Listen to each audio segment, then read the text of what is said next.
this tutorial will be an introduction to using green screen effects in Adobe Premiere Pro. These green screen effects are an example of what we call chroma keying, and we'll talk about that more as we go. Now, I have included at the bottom, if you look down, you'll see 3 files that we are going to use today. So you can import them into Premiere. There's a bunch of ways to do that. I can double click inside of my project panel here. I can go to File, Import, which may be off of the screen for you, and I can also select them and drag them into the project panel to import them. So there are 3 different ways to do that. Now, if you'll remember, the very first thing that you drag into the timeline is going to create a sequence, and a sequence is the resolution, frame rate of your finished project.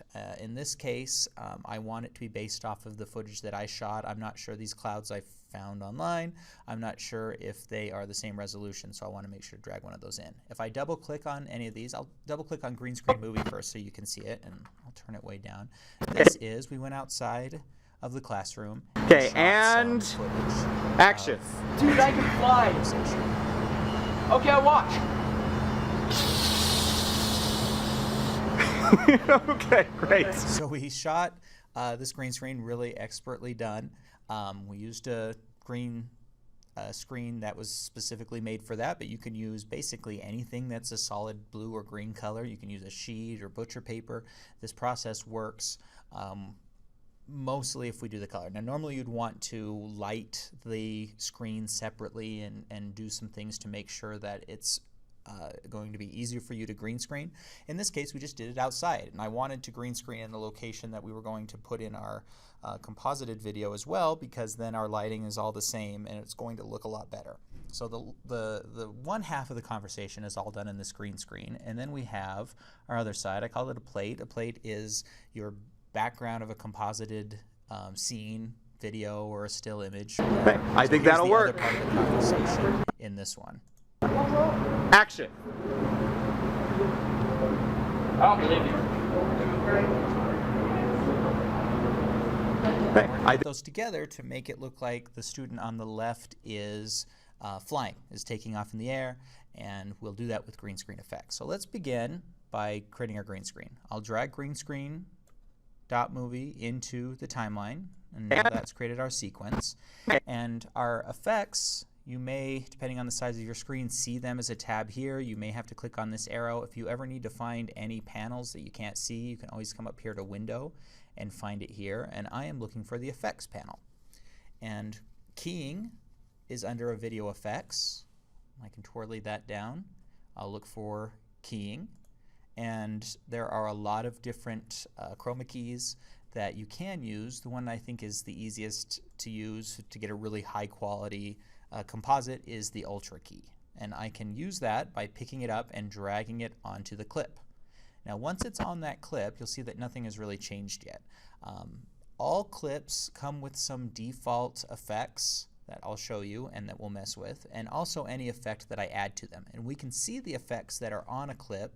I like to double click on the clip first to make sure that I am in the clip that I think I'm in, especially when I have a lot of clips that I'm working with. And then I can go to Effect Controls, which is your second tab most likely in this top left monitor in your source monitor. And if it's not there, you can always go to Window, Effect Controls.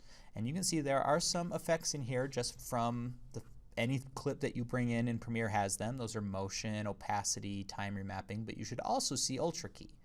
And I can, any other effect that I drag into here, if I want to do a color correction and I want to change color, any new effect that I drag in here will appear in my effect controls. And if I decide I don't want them later, I can clear them. I can toggle them on or off by clicking this FX button here. But the one that we want is Ultra key. The first step is to set the key color. This is the color that is going to be removed and replaced with transparency. And I can use this eyedropper tool. If I click on the eyedropper, I can come over here and click on the green. Now, where you click is going to have an effect on it initially, but we'll have to expand the range of colors that it's using. You'll see that there are some darker parts of the green screen. There are lighter parts. There are parts in shadow because of the fabric. And ideally, you want to minimize those. In our case, it wasn't too possible. So I'm just going to click somewhere on the green, and you will see that now that green has become black. It's black because there's nothing behind it. It's actually transparent, and what we're seeing is nothing in video, which is black. Now, I can also see some other stuff. There's a better way to tell how well your green screen is working, and that's by changing the output here temporarily from composite to alpha channel. And now I can see anything that is white is going to be kept, anything that's black is going to be removed, and anything that's in between is going to be semi-transparent.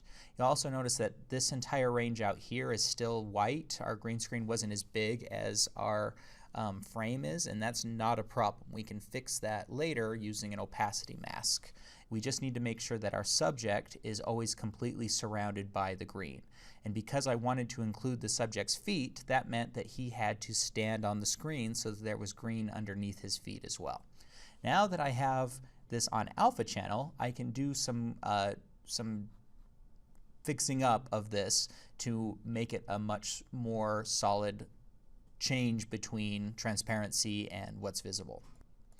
And I do that by twirling down on matte generation. So if I click on that triangle, you'll see that there are many options for things that I can change to make that key work differently. Now, I honestly can't tell you what tolerance is going to do when you slide on it, but with any blue text in Premiere, I can either click on that text and change the number, or I can hold down my mouse, hold down the left button, and slide it to the left or to the right. And so I can slide this and see changes. If it is getting better, so that's worse, I want it to be him to be completely white and the screen to be completely black.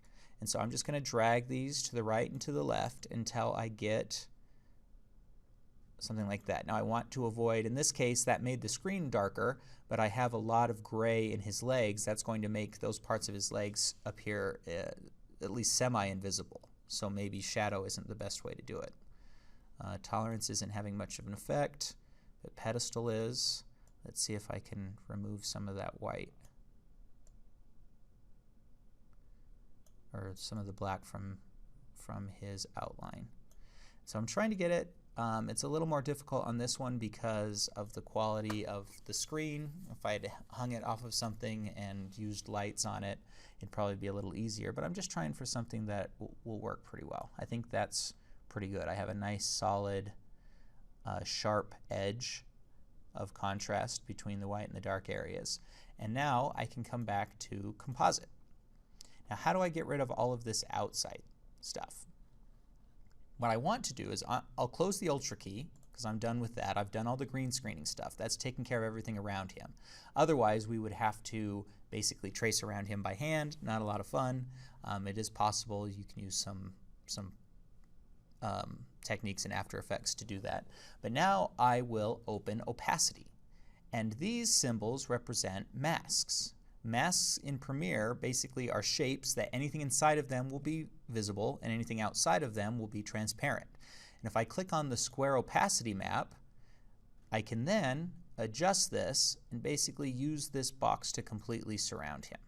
Now I want to be careful. I'll have to watch the video as we go, because if he crosses over this at all onto the outside of that box, he will be cut off in any of those locations. And so now I can play this. Okay, watch.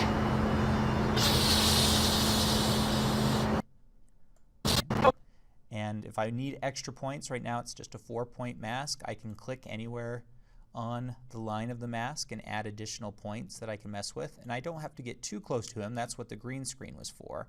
But I'm trying to remove all of the rest of it by masking everything else. And now you'll see that that mask is in there. If I click off of that mask, if I go back to say Ultra key and I want to mess with that mask again, because you can see down here I have a little sliver of the ground, I can click back on the word mask in the opacity and adjust this again to make sure. And now watch it again. Dragonfly. Okay, watch. Compositing, which is combining multiple images to create one scene. Now I'll need to go back to my project bin so that I can find my other part.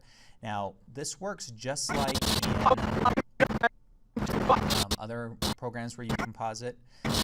These are layers. V1 is a layer, V2 is a layer, V3 is a layer, and it works as if we're looking at it from above down. So V3 is the first thing that's seen. There's nothing in there. V2 is the second thing. If I want to put this background behind my green screen clip, I will have to drag this clip up, and I could just pick it up and drag it.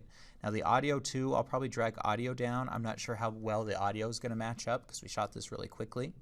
But now when I move this plate underneath, now it almost looks like they're in the same place. Now we'll have to move him a little bit, but I'll show you how to do that in a second. Now when I play this, I don't know, we're going to have to do some editing on the edges of things. But And action. okay, so I'm going to drag these in to start after I say action. It's a good thing to not include in your scene.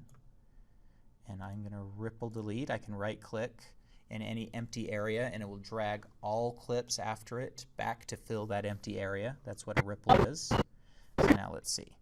Dude, I can fly. Okay, watch. Set up a little bit more too. So he says I can fly. So I'm just going to try. Whoops. Well, you don't need to watch me trying to line up the audio, so I'm going to pause it for a second, and then I will come back and show you what I've done with cutting all of the extra stuff out.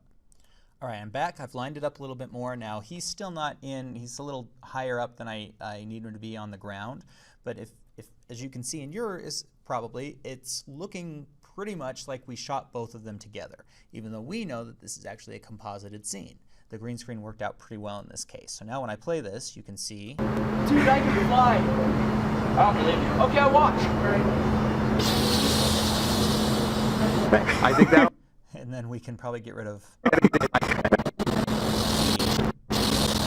here. I would probably cut all of that at this point. And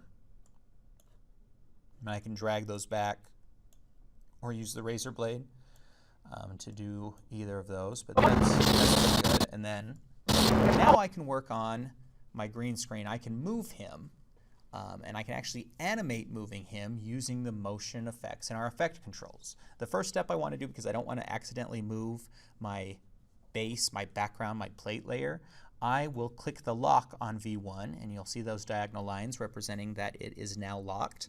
Now I can't accidentally click on it. Now if I double click now, because the only thing I can select is the green screen movie clip on V2, if I double click in the program bin, I can actually pick this up and move it. And I can pick them up, I can grab any of the dots and change the size. I believe I moved the camera back slightly when I shot the second scene, so their sizes aren't quite this correct in relation to each other. I can even do things like rotation. And one thing you should notice as I move these is that under the motion in video effects, as I move these numbers change as well, and that these things are connected. That position, this first number is X position, and if I hold down my mouse on that number and drag it, that's another way of moving this. This is Y position. This is scale, so I can change the scale that way, or I can even just type in a number. I've got rotation, probably set the rotation back to 0, and some other things that I don't really mess around with all that much, but now I can kind of set up where he is initially right here. So maybe right there. And watch it. Fly. I don't believe you. Okay, watch. Now, right at this point, when he bends down and he starts to do that, I want him to fly off the screen. So not only can I move things using my motion effects, but I can animate that, which is a change in motion over time. And the way that I turn on my animation is by clicking this stopwatch next to any of these things. Now, scale has its own timeline that's separate from position, and so does rotation. So if I decide I want to rotate him or scale him, I'm going to have to select multiple stopwatches. Right now, I am only changing position. And so I'll click on position. Oh, I probably want to go back. I find, for me at least, the best thing for me to do is to go back to frame 0. Oh, and another thing I should mention, this current time indicator here, this is specifically for this clip now. And you can see that it's changing it down in the timeline as well. But if I had additional clips, it wouldn't show up in the effects. These effects are only for that first clip. So I like to go back to the very first frame and click that stopwatch. You only need to click the stopwatch once. Now it's set up to auto key. And my keyframes are represented by these diamonds. This first diamond is right here. These arrows will let me go from keyframe to keyframe, which doesn't work yet. I only have one. And this one will set extra keyframes. I can create a keyframe either by clicking this button or by moving that clip to where I want it to be at that time. So for example, if I slide this timing indicator, I want him to not move for the first 4 seconds or so. I want from my first key to here for him to stay completely still. So I want to set 2 keys that haven't moved yet. Otherwise, if I don't do that, he'll start moving all the way from the first key. And I can set another unmoved key by clicking this button. And now from 0 to here, he doesn't move at all. Now I can do an animation. What I'm going to do is move up to maybe, I want him to go fairly fast. In an animation, we make things faster by having our keys closer so they travel a longer distance over a shorter period of time. That makes something faster. In this case, I'll say maybe right here. And where do I want him to be at 5:09 on my time code? I can just pick him up and move him now. And I'll say I want him to be here off of the screen. And you'll see that another key has automatically been created there because I moved him and there wasn't a key there in the first place. And these dots represent the path that it's going to follow. I believe you can even arc that path, so I can have him go in like a little bit of an arc there using this curve. It's like the curves, Bezier curves in Illustrator. Now this looks like this. Okay, I watch.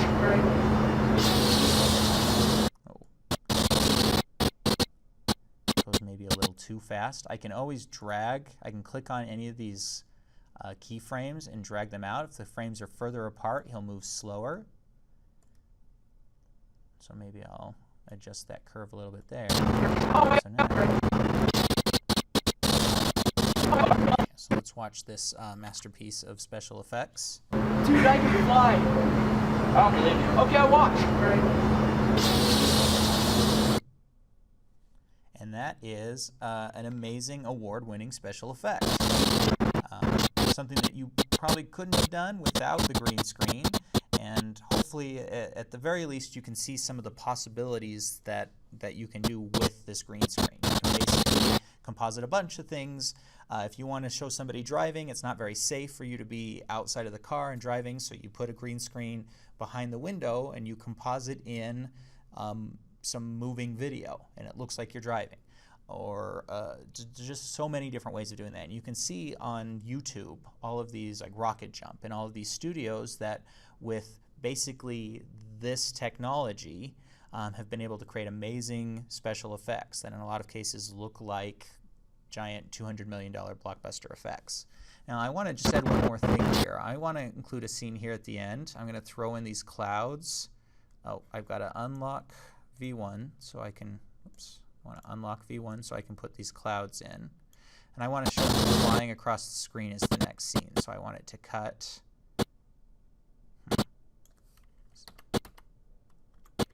Well, I want it to cut to this picture with the clouds, and then he flies by again. Now, there's a bunch of ways I could do this. I could bring in the green screen again and redo the green screen, but I've already done all that keying on this clip. So I'm just going to copy this clip by right-clicking on it and saying copy at the top or Control-C. And then when I paste it, it'll paste wherever my timeline indicator is. And so I'll just go to the end here and press Control-V. And then I can pick this up and move it. I don't want the sound. There's a lot of ways to get rid of the sound. I can lock V1 and delete the audio layer. I can right-click on it and unlink it. Those are some ways of doing it. But now my next scene is going to be this part. Now I want to start after he's already flying, and I don't want this animation from before. When I copied the clip, it included those keyframes I created before. If I uncheck the toggle animation stopwatch, that should delete all the existing keyframes, which should give me a clean slate to start again. And now, I don't actually want this clip to start until about here. And I want it to end before he, maybe we should have had a little bit longer of him flying, because that doesn't give us too much. I can keep using it over and over again. But now I can create new animation with this. So maybe what I'll do is I'll rotate him this way. And let's go back to frame 1. Now I'm going to do both a position and a rotation animation. And so I needed to click both stop watches to make sure that both of those are being recorded. Otherwise, if I clicked on position but not rotation, any rotation I did would happen to the entire clip. So I have to be careful. So I want him to, by the end of this clip, I want him to be on the other side of the screen, which would look like this. And I also want him to be maybe flipping around as he does it. And so I can maybe go back to the same key here and add some rotation by dragging on this rotation. And so now it could look something like this. And then I can, I can copy this again and paste it. Since he's off the screen, I can mask the fact that I only have like 2 seconds of workable flying footage. And I can use this again. Maybe I'll delete the existing keys again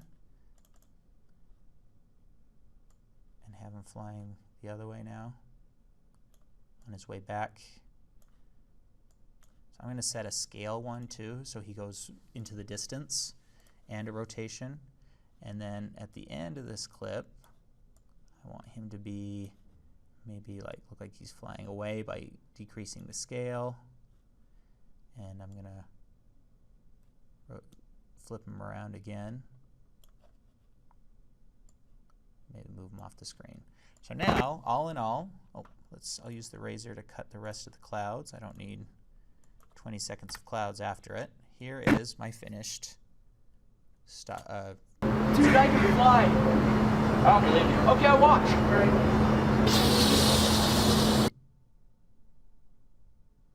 And those are probably way too fast, and I think it'd be funny if I added his. So I'm going to do this. I'm going to, I think it's in A1. I'm going to nab that audio of him making the flying sound. Let's see. Nope, it wasn't that one. It was on A2. And I will unlink those so I can separate the audio from the video. And now I'm just going to copy him going shh and use that over and over again.